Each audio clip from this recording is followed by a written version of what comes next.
So, if you follow the 5 Minute Career Hack on any of our social media platforms, you have gleaned by now that my business partners are huge fans of the Calm app.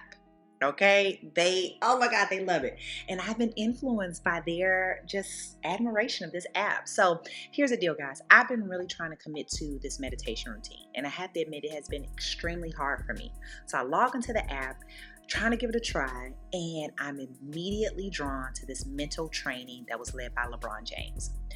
In this meditation, it's just like 4 or 5 minutes, but he is sharing some of his career highs. And he's talking about, how most people are just enamored by his physical prowess, and every person was just so curious about his training regimen. And he noted that not one time after some of the biggest feats in his life did anybody ask about his mental training. He goes on to share how much he values this, what that looks like for him, and it feels like he credits that more than even the physical training. As a former athlete, I really started to think about the greats, right? Like, who are the GOATs of our time? And I'm curious if anybody has asked them about their mental training. So I looked up Simone Biles, Serena Williams, Tom Brady, Tiger Woods, and Michael Phelps. People with decades and the largest wins ever, right? I did not find one interview where a journalist asked about their emotional or mental training. So I start to think about myself. How do I practice healthy emotions? How do I train my mind to create healthy emotional routines? Right? Let's get curious today about our emotional health and what it is and how we practice for peak emotional performance in our careers. So emotional health refers to how a person is able to manage their thoughts, feelings, and emotions through the ups and downs of life.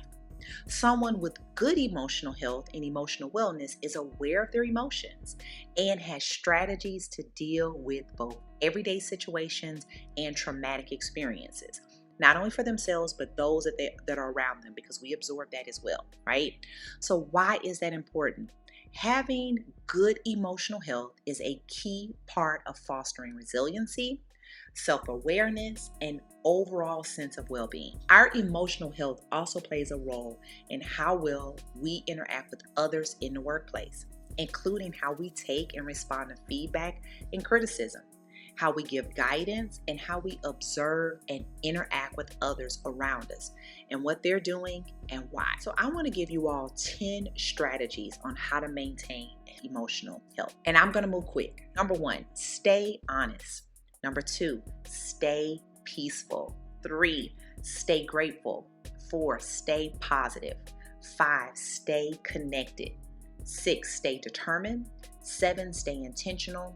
8, stay balanced. 9, stay strong. And last but not least, number 10, stay helpful. When we're thinking about emotional health, it's not good enough to have flashes of being honest. It's not good enough to occasionally stay connected or stay positive. It has to be perpetual. We don't always talk about emotional health and give it a real life example. So we want to talk about one of our clients, and the name has been changed, but Kim is an experienced nurse who has been working 50 hours a week due to the increased demands in her unit. Kim also cares for her elderly father when she's not at work, which doesn't leave her much time for herself. Kim, because of the stressful and emotional nature of her job, has developed strategies for herself and practices that she uses to manage her professional and personal stresses. She journals every day, and she tries to note 5 things that she's grateful for. She makes time every Saturday morning to meet up with friends at a local dog park. They walk their dogs together. She looks forward to that. Well, she makes the most of the benefits her employer provides by going to the gym regularly and visiting her massage therapist once a month. Now, the practice of journaling helps Kim de-stress and gain clarity in her thoughts. Connecting with other people in her community helps Kim stay grounded and gives her mind a break from the stresses of everyday life. It is okay not to be on all the time. Going to the gym regularly and visiting her masseuse help her stay physically fit and healthy. Now, Kim knows that if she doesn't attend to her own emotional health, she won't be able to show up her best. Now, hopefully that was helpful for you to hear not only the list of things, but the why behind them. So I want you to take inventory of some practices you have and maybe implement a winning strategy for your own emotional health. Now, we realize that it can be scary to be able to open up or to even have these conversations and even think about these things when it comes to our mental and emotional health.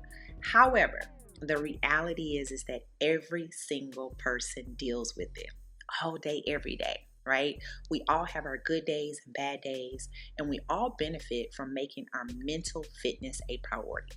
So, just like physical health conditions, emotional health is an important part of our overall health. Now, if you find your emotions are in charge, meaning that they're determining what you do, what you don't feel like doing, how you interact with people, try to ensure you're taking care of your core needs.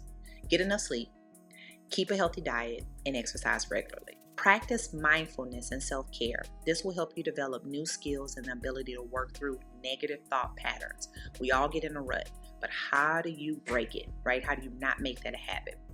If you need further help, I would advise you to reach out to a mental health professional who will be able to give you the right tools specific to what you may be going through at this time, and strategies to help improve your overall emotional health. So if you think about if you will come to someone for whatever that may be. You go to someone to get your taxes done, right? You're going to go to someone to have the maintenance on your car. That would be a no-brainer to get a tune-up. Do the same thing for your emotional health. I want you to allow your social connections, a therapist, and a coach, think of them as invaluable parts of your support network that you need here to show up your best. So managing our emotions is a part of being human. All of us. It doesn't come easy for anybody. But learning to manage your thoughts, feelings, and emotions in the face of stress is a skill that will pay dividends for us all, both in your relationship with others and, most importantly, your relationship with yourself. All of this may be a lot and you may not know where to start. You have not met all the people that are going to love you in your life. You haven't met all the people who have yet or are going to pour into you. You haven't met all the people that are going to root for you, that are connect you to people, to information, to the plug that you need. But the first thing you have to do is you got to get started on the inside. It's an inside job. And I want to implore you to release all the expectations that you have around what good emotional or mental health look like and enjoy the journey and getting better. So as always, be well, and hopefully you've enjoyed the hacks that we provided this week.